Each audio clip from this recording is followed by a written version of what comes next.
Well, hi, and welcome to this week's episode of the Gradicast. It's a very special episode this week, but it's also a slightly more serious episode than usual. It is going to sound at some parts like we are making this up, but we're really not. We're going to be talking about a very real and very serious case of kidnapping, abduction, and human guinea pigs. It sounds a lot like the plot of a John le Carre novel. But I will start by introducing my guest here, Michael. Actually, I'm more your guest because this is Michael's house. He's very kindly welcomed me into his home to talk about a campaign that he's running that I'm really hopeful that you guys will be able to join in with. And it's going to be very easy. All you're going to need to do is grab a pen and some postage and a birthday card. But we'll come to that in a minute. I'm going to start by asking you, Michael, what's your connection to ME? The reason I'm involved in ME is because my wife was diagnosed with ME. Since that time, the disease has debilitated us so much that she first became housebound, and now she's bedbound. She has many symptoms, not just of the well-known one, fatigue, but she has light sensitivity, noise sensitivity.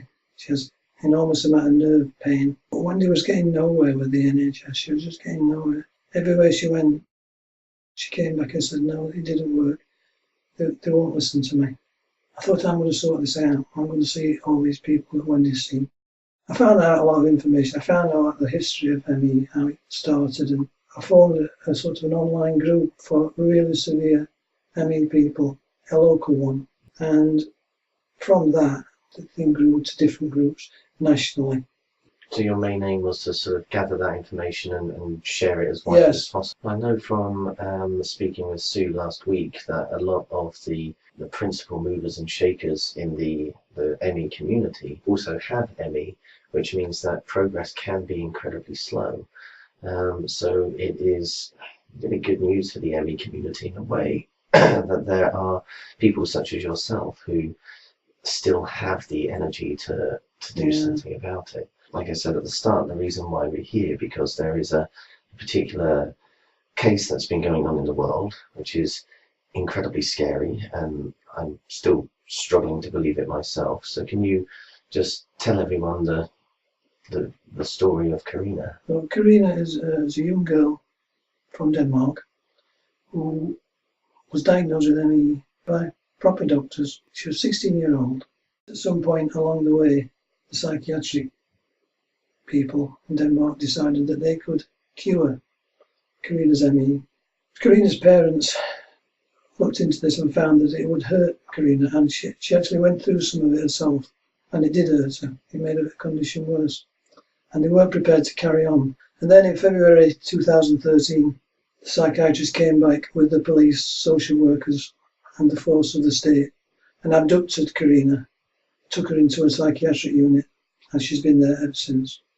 Right, so that's psychiatrists with police and specialist locksmiths as well. Yes, that's right. And yes. Nurses, basically breaking into someone's home in order to take a girl away from her parents. Yes. All because they didn't like the fact that the parents had already seen that this wasn't working. Yes, exactly. And have the parents done anything to They've try and get fought it all the way. They've spent all the money. The parents lost the case because a legal guardian was put in the place of them to make decisions for Karina. Do we know why they lost? Well, because the psychiatrist got the ear of the state, you've got to guess, and he can say that she needs this treatment, although after all this time he's done nothing to make her any better. In fact, she's got worse. She's got worse. Even by their own statement, they believe she has brain damage. Right. So what are you hoping we can do, even from all these many miles away? What are we trying to achieve? Well, it's Karina's birthday in November 7th.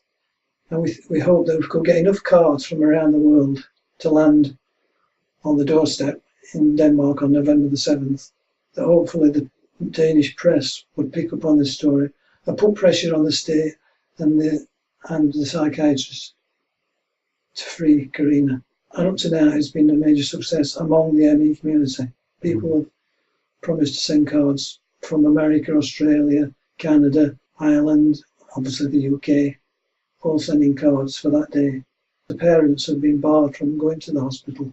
So we're hoping that for this reason, for this purpose, they will allow our parents to see her, because they haven't allowed the parents to go in at Christmas, birthday or anything ever since they abducted her. See, that just doesn't make sense to me, because if they do think that this is a psychiatric problem, then surely Karina's peace of mind is going to be an important aspect, and being able to see your parents at important times of the year, that's got to be something that improves your mental health rather than deteriorates it. So basically everything that these psychiatrists in Denmark are doing is, it just smacks of well, I want to say evil, and I probably shouldn't, but then we know the name of the psychiatrist, don't we? What was his name again? Fink. Per Fink. Sort of like a comic book villain name. I think maybe evil is the right kind of word. It's certainly not logical.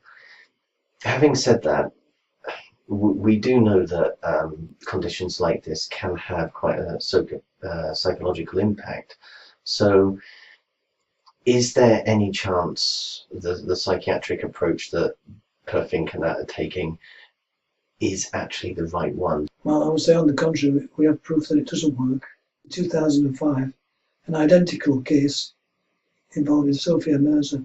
In the UK, she was abducted in the same way, taken into a psychiatric unit and treated with the graded exercise therapy, cognitive behavioural therapy. Unfortunately, Sophia died of this treatment. There's a known aspect of ME called PEM, exercise malaise.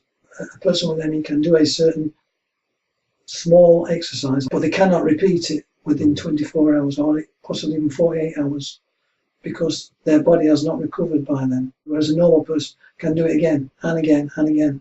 They just cannot do it. This was in the UK, that a treatment that flew in the face of what you just said was used on Sophia. And it still is. It's become NHS practice. And if they refuse it, the benefits are stopped.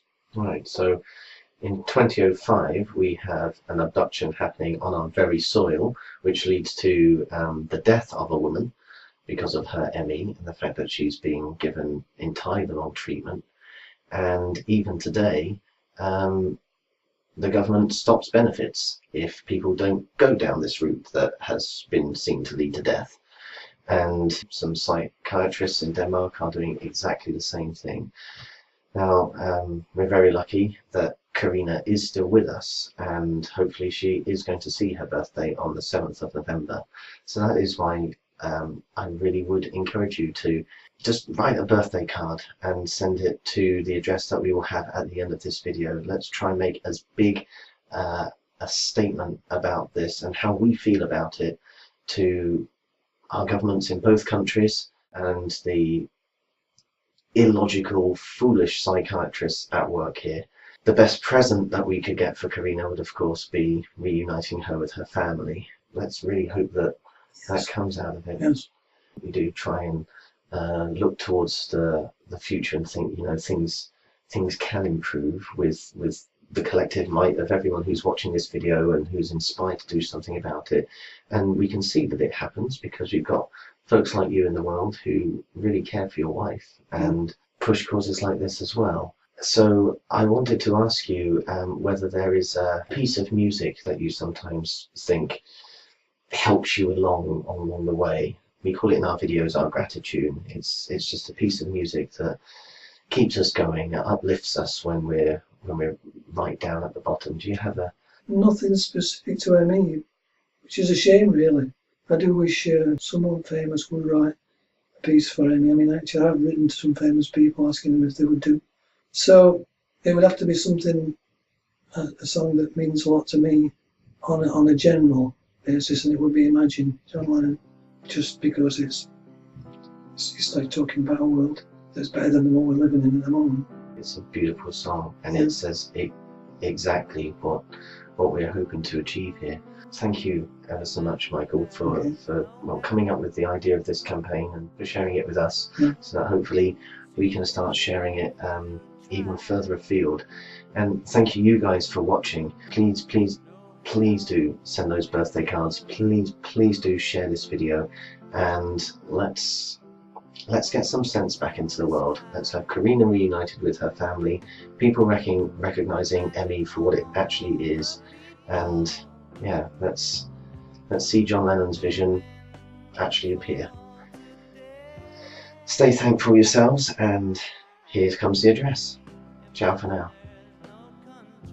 You have two choices for addressing your cards to Karina. Send them to the hospital, and the obnoxious psychiatrist may not forward them to her. However, they may make something of an impression on the psychiatrists themselves. Alternatively, you can send them care of Karina's mother, Ketty. Karina still won't be able to see them unless her parents are finally granted access, but your cards will share the warmth of support with Karina's family. If you can, of course, you're very welcome to send a card to both. Please send them as soon as possible to ensure they arrive before her birthday, the 7th of November.